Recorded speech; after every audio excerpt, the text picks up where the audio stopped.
आज हम प्रश्न बैंक 2021-22 विषय गणित कक्षा 9वीं के अध्याय 10 व्रत का अध्ययन करेंगे। यहाँ आपको 1 नंबर के 2 हैं और 3 नंबर का 1, कुल मिलाकर के 5 नंबर के प्रश्न पूछे जाएंगे। क्योंकि 3 असमरेख बिंदुओं से होकर जाने वाले वृत्तों की संख्या, हम जानते हैं कि 3 असमरेख बिंदुओं से एक और केवल एक वृत्त खींचा जा सकता है, अतः ये वाला आपका आंसर सही होगा। नेक्स्ट, वृत्त का व्यास 8 है, चूंकि त्रिज्या कितनी होती है, व्यास बटे 2 अर्थात आधी होती है, तो चूंकि व्यास कितना था 8 था, तो त्रिज्या कितनी हो जाएगी 4 सेंटीमीटर होगी। रिक्त स्थानों की पूर्ति कीजिएगा। वृत्त का केंद्र कहाँ होता है, अंदर होता है। केंद्र कहाँ होता है, अंदर होता है, तो इसमें लिखा जाएगा आंसर में अभ्यंतर। वह बिंदु जिसकी वृत्त के केंद्र से दूरी अधिक हो। अरे भाई, वृत्त के केंद्र से इससे जो है ना, इससे केंद्र से दूरी अधिक है यदि त्रिज्या की अपेक्षा, तो ये कहाँ होगा, बाहर होगा। ठीक है। नेक्स्ट, यदि एक सिरे पर व्यास हो, तो ये अगर ये व्यास है, व्यास के सिरे पर यदि कोई बना हुआ है वृत्त, कहाँ पर बना हुआ है, व्यास के सिरे पर बना हुआ है, तो इस प्रकार को अपन क्या कहते हैं, इसको क्या बोलते हैं, यहाँ पे अर्धवृत्त कहते हैं। एक चाप अर्धवृत्त होता है जबकि वह व्यास के सिरे पर हो। एक वृत्तखंड का चाप और जीवा के बीच का भाग वृत्तखंड किसे कहते हैं, ये वृत्तखंड दिख रहा है आपको चित्र में, मैंने आपको समझाने का प्रयास किया। वृत्तखंड किसे कहते हैं, चाप और जीवा। ये चाप और ये जीवा, ध्यान रखना, इसको जीवा बोलते हैं, और ये चाप कहलाता है, जो गोल गोल होता है ना, वृत्ताकार मार्ग होता है, टुकड़ा होता है, इसको जीवा बोलते हैं, सॉरी चाप बोलते हैं, और ये जीवा कहलाती है। चाप और जीवा के बीच का कोण जो खंड कहलाता है, वृत्तखंड कहलाता है। वृत्त की सबसे बड़ी जीवा क्या कहलाती है, व्यास कहलाती है। वृत्त को केंद्र पर किसी बिंदु से मिलाने वाली रेखाखंड वृत्त की त्रिज्या होती है। अरे भाई, केंद्र से मिला रहे हैं, केंद्र से वृत्त के किसी बिंदु को मिला रहे हैं, क्या कहलाती है, त्रिज्या कहलाती है। आप एक वृत्त बनाए हो, केंद्र से यदि बाहर तक मिला लेते हैं तो क्या कहलाती है, त्रिज्या कहलाती है। सही है, बिल्कुल सही है। वृत्त की समान लंबाई की परिमित जीवाएं होती हैं, नहीं, गलत है, बहुत सारी होती है। एक आपने वृत्त बनाया, इतनी लंबाई ये, उतनी ही ये, उतनी ही ये, उतनी ही ये, उतनी ही ये, इधर जो है ना बहुत सारी होती हैं, अर्थात तो कैसी होती है, अपरिमित होती है, जबकि ये क्या बोल रहा है, परिमित होती है, इसलिए ये क्या होगा, गलत होगा। यदि वृत्त के 3 बराबर चापों में बांट दिया जाए तो वह भाग कैसा होगा। अरे भाई, 3 भागों में बांटा गया, दिख रहे हैं, मेरे को दिख रहा है, यहाँ पे चित्र में दिखाया गया मैंने, 1 2 3, तो तीनों के तीनों छोटे हैं, कोई भी बड़ा नहीं है, तीनों इक्वल है, ठीक है ना। 3 बराबर बांटा गया है, तो चूंकि ये सब 120 डिग्री 90 180 डिग्री से यदि बड़ा होता तब वह कहलाता दीर्घ चाप। यहाँ क्या है, ये 120 के हैं, अतः ये लघु चाप होंगे, इसलिए दिया गया कथन क्या हो जाएगा, गलत होगा। वृत्त की जीवा उसकी लंबाई त्रिज्या से दुगनी होती है, क्या कहलाती है, व्यास। हाँ सही है, त्रिज्या से दुगनी जो लंबाई होती है क्या कहलाती है, व्यास। सही है, बिल्कुल सही है। त्रिज्य खंड जीवा और संगत चाप के बीच का क्षेत्र होता है, गलत है। जीवा और संगत चाप के बीच का जो खंड होता है वह क्या कहलाता है, वह आपका वृत्तखंड कहलाता है, ना कि त्रिज्यखंड। त्रिज्यखंड तो हम इसको कहते हैं जो त्रिज्याओं के साथ और चाप के साथ बना होता है, उसे त्रिज्यखंड कहते हैं, इसलिए ये वाला आंसर गलत हो जाएगा। वृत्त एक समतल आकृति, हाँ सही है। वृत्त कैसी, वृत्त, चतुर्भुज, त्रिभुज, ये सारी आकृतियां क्या कहलाती हैं, समतल कहलाती हैं, अतः वृत्त एक समतल होता है। एक शब्द में वाक्य में उत्तर दीजिएगा। एक वृत्त जिस तल पर स्थित होता है उसे कितने भागों में विभाजित करता है। अरे भाई, वृत्त जो होता है 3 भागों में, वृत्त के अंदर, वृत्त पर और वृत्त के बाहर, अतः ये कितने भागों में विभाजित करता है, 3 भागों में विभाजित करता है। उस जीवा को जो वृत्त के केंद्र से होकर जाकर कहलाती है, कोई जीवा जो केंद्र से होकर के जा रही हो क्या कहलाती है, व्यास कहलाती है, तो इसका आंसर क्या हो जाएगा, व्यास हो जाएगा। प्रश्न क्रमांक 3, वृत्त किसे कहते हैं, स्थिर बिंदु से अर्थात केंद्र से समान दूरी पर बिंदुओं के समूह को क्या कहते हैं, वृत्त कहते हैं। कोई एक स्थिर बिंदु ले लिया है, इससे समान दूरी पर जितने बिंदु होंगे वह कहलाएगा एक वृत्त कहलाता है। यदि 2 वृत्त परस्पर 2 बिंदुओं पर प्रक्षेद करते हैं तो उनके केंद्र उभयनिष्ठ जीवा के लंब समद्विभाजक पर स्थित होता है कि नहीं होता है। अरे भाई, ये 2 वृत्त दिख रहे हैं आपको, दोनों वृत्त एक दूसरे को कहीं ना कहीं काट रहे हैं, तो इनको मिलाने वाली जो जीवा है वो इनके क्या करती है, इस पर स्थित लंब समद्विभाजक पर स्थित कि नहीं, हाँ है, लंब समद्विभाजक पे तो है, क्योंकि ये लंब समद्विभाजक है, बराबर लंब 90-90 का होता है, बराबर हो जाता है, ठीक है ना, अतः हाँ यह स्थित होते हैं। प्रश्न क्रमांक 5, सिद्ध कीजिए कि सर्वांग सम वृत्तों की बराबर जीवाएं उनके केंद्र पर बराबर कोण अंकित करती है। अरे भाई, ये वृत्त कैसे सर्वांग सम है, सर्वांग सम का मतलब है त्रिज्याएं दोनों की बराबर है, ये बराबर है इसके, ये वाली त्रिज्या बराबर है इसके, तो सिद्ध क्या करना है कि अगर ये जीवाएं बराबर मतलब ये वाली जीवा बराबर इसके है तो केंद्र पर बना हुआ कोण ये वाला कोण बराबर है इसके, सिद्ध करना। तो हमने लिखा उसको दिया गया में क्या क्या था, हमारे पास दो वृत्त थे COR और CO'R, दो वृत्त मान लिए हमने। तो दोनों वृत्त कैसे सर्वांग सम, सर्वांग सम का मतलब हो गया कि दोनों की जीवाएं त्रिज्याएं बराबर है। OA बराबर है O'C के और OB बराबर है O'D के। सिद्ध क्या करना है, एक चीज और दी हुई है, बराबर जीवाएं मतलब AB बराबर है CD के। क्या क्या लिखा हुआ है यहाँ पे, AB बराबर CD भी दिया है। अब सिद्ध क्या करना था, उनके बीच बना हुआ कोण बराबर होता है, अर्थात AOB बराबर है CO'D के, ये दोनों कोण बराबर। अब क्या करते हैं, यहाँ उपपत्ति में हम समझाने का प्रयास करते हैं। कोई दो त्रिभुज ले लेंगे, कौन कौन से, AOB और CO'B, ये दो त्रिभुज ले लेंगे। कौन कौन से, एक ये वाला AOB और CO'B, दो त्रिभुज लेंगे। दोनों में OA बराबर OC के, OA बराबर OC बराबर R त्रिज्या है। यहाँ पे आ जाओ OB बराबर O'D के, ये भी त्रिज्या है। और AB बराबर CD, ये क्या है, ये दिया हुआ है, सवाल में लिखा था कि बराबर जीवा है। तीनों भुजाएं हो गई, ये वाली भुजा इसके बराबर, ये वाली भुजा इसके बराबर, ये वाली भुजा इसके बराबर। अब क्या हुआ, जब तीनों भुजाएं बराबर हो गई हैं तो भुजा भुजा भुजा सर्वांग सम प्रमेय से SS से दोनों त्रिभुज कैसे हो गए, ये सर्वांग सम का निशान है। तो त्रिभुज AOB सर्वांग सम त्रिभुज CO'D होगा। और जब ये दोनों त्रिभुज सर्वांग सम है तो कोई सी भी त्रिभुज, जो भी आकृतियां जो सर्वांग सम होती हैं उनके संगत अवयव बराबर होते हैं। तो ये वाला कोण इसके बराबर होगा। अतः हम कह पाएंगे कि कोण AOB बराबर कोण CO'D होगा, इति सिद्धम। ये प्रश्न क्रमांक 6, सिद्ध कीजिए कि सर्वांग सम वृत्तों की जीवाएं उसके केंद्र पर बराबर कोण अंतरित करती हैं। तो जीवाएं बराबर, अभी जो हमने प्रश्न पढ़ा जस्ट उसका उल्टा, यहाँ पर लिखा है कि दो सर्वांग सम वृत्त हैं और इनकी केंद्र पर बना हुआ कोण यदि बराबर है तो ये जीवाएं बराबर होंगी।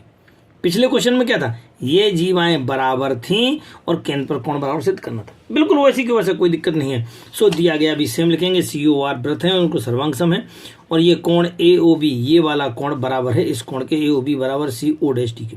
सिद्ध क्या करना है, सिद्ध करना है AB बराबर है CD के। उपपत्ति में क्या होगा, ये दो त्रिभुज ले लो। अब दो त्रिभुज में ध्यान से देखना, ये वाली OA बराबर है OC, OB बराबर है OD और एक कोण बराबर है, ये वाला कोण बराबर इसके AOB बराबर है CO'D के, ये भी दिया हुआ है। अब कौन सी प्रमेय लग गई, भुजा कोण भुजा, ध्यान रखना भुजा, ये वाली भुजा है ना, फिर कोण है और फिर ये भुजा है, तो भुजा कोण भुजा। सो भुजा कोण भुजा, ऐसे प्रमेय से दोनों त्रिभुज कैसे हो जाएंगे, सर्वांग सम। ये निशान सर्वांग सम का मैं आपको बार बार बता रहा हूँ, बराबर का निशान और उसके ऊपर एक उड़ती हुई चिड़िया का निशान। सो त्रिभुज AOB सर्वांग सम, त्रिभुज CO'D। अगर दोनों त्रिभुज सर्वांग सम हो गए हैं फिर मैं कहूँगा, अगर सर्वांग सम और संगत, हम कह पाएंगे कि क्या बराबर हो जाएगा, AB बराबर है CD के, तो हम कह पाएंगे कि AB बराबर CD, यही तो सिद्ध करना था, इति सिद्धम। प्रश्न क्रमांक 7 में लिखा हुआ, वृत्त के केंद्र से एक जीवा समद्विभाजित करने के लिए खींची गई रेखा जीवा पर लंब है। एक केंद्र से एक जीवा को समद्विभाजित करने वाली एक रेखा खींची गई है, तो सिद्ध करना है कि ये लंब है, अर्थात ये 90 डिग्री का कोण है। अरे भाई, ये COR एक वृत्त है, AB एक जीवा है, ये बराबर है इसके, तो सिद्ध क्या करना है, कोण AMO या OMA बराबर OMB, ये दोनों कोण 90 डिग्री है। लिख दो आप, जैसा मैंने बोला अभी आपको, एक दिया गया एक वृत्त है और इसमें एक जीवा है, सिद्ध करना है कि ये इस पे लंब है, अर्थात ये 90 डिग्री है। A और OB को मिला दिया है। अब आपको दो त्रिभुज तैयार मिल गए हैं, कौन कौन से, AMO और BMO, आपको दो त्रिभुज तैयार मिल रहे हैं। दोनों त्रिभुजों में ध्यान से देखना, ये वाली भुजा बराबर है इसके क्योंकि त्रिज्याएं हैं, तो OA बराबर OB है क्योंकि त्रिज्याएं हैं।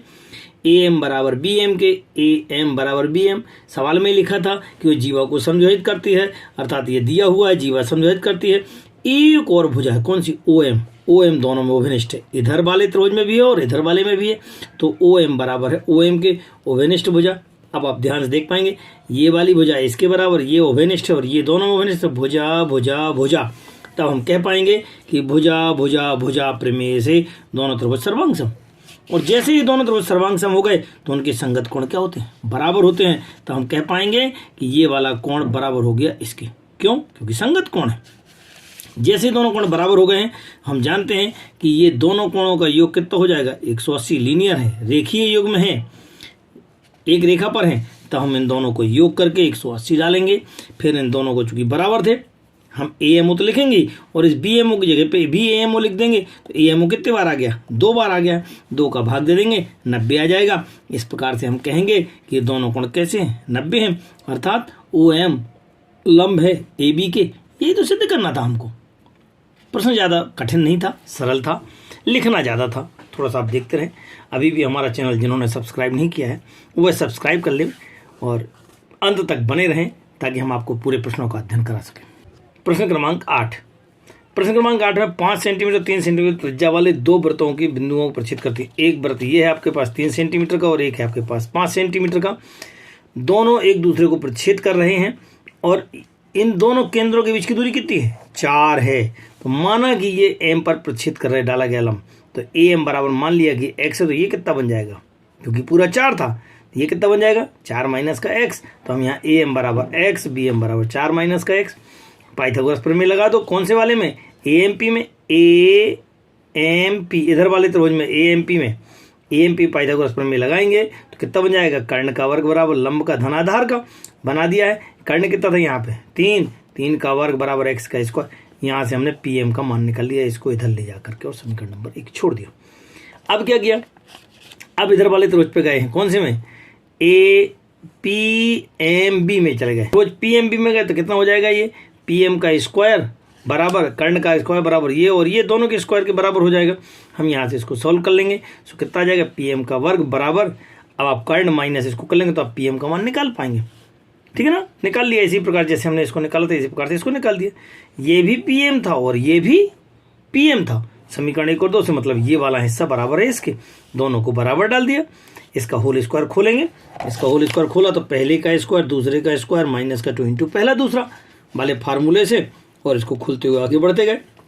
माइनस का निशान जैसे खोलेंगे तो ये माइनस का और ये फिर प्लस का हो जाएगा। ये 3 का स्क्वायर 9 और ये x स्क्वायर से x स्क्वायर कैंसिल हो गया। 25 में से 9 16 जाएंगे, कितना बचेंगे, 9।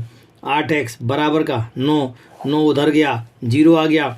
अब 0 में हमने 8 का भाग दे दिया, कितना आ गया, x बराबर कितना आ गया, 0। अरे भाई जब x का मान आ गया तो हमें क्या निकालना था, PM का। तो PM का मान निकालना है तो PM का सूत्र रख दो आप। तो 3 का स्क्वायर माइनस x का स्क्वायर, x कितना है, 0 है, यहाँ पे 0 रख देंगे तो ये कितना आ जाएगा, PM बराबर 3 सेंटीमीटर। जब हमको PM मिल गया है, चित्र में ध्यान से देखना, ये PM मिला है तो पूरी जीवा की लंबाई निकालना थी। तो ये 3 था तो ये और 3 मिलके कितना हो जाएगा, 6, या ऐसा अर्थात इसका दुगना। जीवा की लंबाई बराबर PQ बराबर 2 गुणे PM अर्थात दुगना हो जाएगा, और ये कितनी हो जाएगी, 6 सेंटीमीटर हो। क्वेश्चन नंबर 9 और 10 थोड़ा से लेंदी हैं, मुझे लगता है टफ भी हैं, क्योंकि क्वेश्चन बैंक में दिए हुए हैं, इसलिए मैं आपको समझा रहा हूं। परंतु परीक्षा की दृष्टि से ये 3 नंबर में नहीं आएंगे, अतः इनको ज़्यादा जोर नहीं डालें। मैं फिर भी आपको समझाने का प्रयास करता हूं, कुछ अच्छे बच्चे इनको करने का प्रयास करें। 20 मीटर त्रिज्या का एक गोल पार्क एक कॉलोनी में स्थित है। 20 मीटर त्रिज्या का एक, ये त्रिज्या 20 मीटर है, गोल पार्क है। यहाँ 3 लोग बैठे हुए, और सैयद और डेविड, ये 3 लोग बराबर दूरी पर बैठे हुए हैं टेलीफोन का खिलौना ले करके। ठीक है ना, तो आपको क्या निकालना है, इसकी डोरी की लंबाई निकालना है। माना यह डोरी की लंबाई 2x है, ये भी 2x है, ये भी 2x है, क्योंकि वह कैसी बात कर रहे हैं, आपस में एक खिलौना लेकर के बराबर दूरी पर बैठे हुए। कितनी दूरी पर बैठे, बराबर दूरी पर बैठे, अतः ये दूरी बराबर इसके होगा। तब पाइथागोरस प्रमेय का उपयोग करते हुए हम छोटे वाले त्रिभुज में BMO में जाएंगे, पाइथागोरस प्रमेय का उपयोग करेंगे। कितना बन जाएगा, 20 का स्क्वायर बराबर x का स्क्वायर धन y का स्क्वायर से हम y का मान निकाल पाएंगे। जैसे हमने इसका मान निकाला, कितना आ जाएगा, यहाँ पे y का मान हो जाएगा कर्णी के अंदर 20 का स्क्वायर माइनस x का स्क्वायर, समीकरण नंबर 1। स्क्वायर कर दो दोनों तरफ तो आपके y स्क्वायर का मान कितना हो जाएगा, 400 माइनस का x स्क्वायर होगा। अब बड़े वाले त्रिभुज में आ जाओ। कौन से त्रिभुज में, बड़े वाले में AMB में आ जाओगे तो ABM में गए पाइथागोरस में, इसका वर्ग बराबर इसका धन इसका। तो जब इसका वर्ग निकाल तो ये कितना था, देखो अब मैंने आपको बताया था कितने हैं, 2x है, तो ये 2x हो जाएगा, ये x हो जाएगा, और ये कितना हो जाएगा, 20 प्लस का y। सो मैंने यहाँ लिखा 20 प्लस का y लिखा है, यहाँ 2 का स्क्वायर तो 4x² एक्स स्क्वायर, इसका होल स्क्वायर खोल दिया है, पहले का स्क्वायर दूसरे का स्क्वायर 2 गुणे पहला दूसरा। अब आप 4x² को इधर ले जाएंगे, बाकी आप इसका स्क्वायर 400 बनाएंगे। वाई स्क्वायर का मान कितना था यहाँ पे देख रहे हैं आप, यहाँ पे वाई स्क्वायर का मान था 400 माइनस का एक्स स्क्वायर के, वाई स्क्वायर की जगह डालेंगे 400 माइनस का एक्स स्क्वायर प्लस का 40 और वाई का मान था करनी के अंदर, जैसा अपने निकाला था वाई बराबर कितना था करनी के अंदर था आपका, ये वाला मान यहाँ रख देंगे। ये 3x² बचेगा, ये 800 हो जाएगा, 400 और 400 मिलकर के 800 हो जाएगा। ये वाला x² वापस यहाँ जाएगा तो फिर से 4x² बन जाएगा। अब आप यहाँ से 4 का भाग आसानी से जा रहा है, 4 का भाग देंगे तो x² बनेगा, 4 का भाग दिया 4 दूनी आएगा, 4 धाम आ जाएगा। अब आप यहाँ पे 200 को आप इधर लाएंगे, फिर दोनों ओर वर्ग करेंगे, इस समीकरण को हल करेंगे। चूँकि ये अब x² का भी वर्ग करना तो हम क्या कर लेते हैं, x² को हम नया अक्षर a मान लेते हैं। जैसे मैंने a माना है तो आप यहाँ पे a लिखेंगे, यहाँ 200 लिखेंगे, यहाँ पे भी आप x² की जगह पे a लिखेंगे। इसको आप इधर ले जा करके वर्ग करेंगे, इसका होल स्क्वायर पहले का दूसरे का माइनस 2 गुणे पहला दूसरा, 10 का वर्ग 100 हो जाएगा और इसका करनी हट जाएगा क्योंकि इसका स्क्वायर हटाना है तो ये आ जाएगा। आप इनका मल्टीप्लाई करेंगे, ये और ये कैंसिल हो गया। अब आपके पास a² माइनस का 300 a बराबर 0, इसमें से कुछ कॉमन निकालो तो a कॉमन निकाल रहा तो एक बार a बराबर 0 और एक a बराबर कितना जाएगा 300। a किसको कहा गया था, a कहा गया था x² को, अर्थात x² बराबर कितना हो जाएगा 300, x बराबर कितना हो जाएगा 300 का करनी, 300 करनी मतलब 10 करनी 3 की। तो जब ये x बराबर 10 करनी 3 था तो ये पूरी दूरी यदि निकालना तो ये कितनी थी 2x, तो हम यहाँ 2x बराबर 10 दूनी 20 अर्थात 20 करनी 3 कह पाएंगे। सवाल में कैलकुलेशन ज़्यादा था, थोड़ा शांति से बैठ करके इसको देखें समझें, फिर भी यदि कहीं प्रॉब्लम है तो हमारे यहाँ PDF में देखें और इस सवाल को देख देख करके 1-2 बार करें, समझने का प्रयास करें। सवाल प्रश्न बैंक का अंतिम सवाल, सवाल क्रमांक 10, यदि वृत्त के 2 समान जीवाएं वृत्त के अंदर प्रच्छेद करते हैं तो सिद्ध कीजिए कि जीवा का खंड एक दूसरे के संगत जीवाओं के खंड के बराबर है।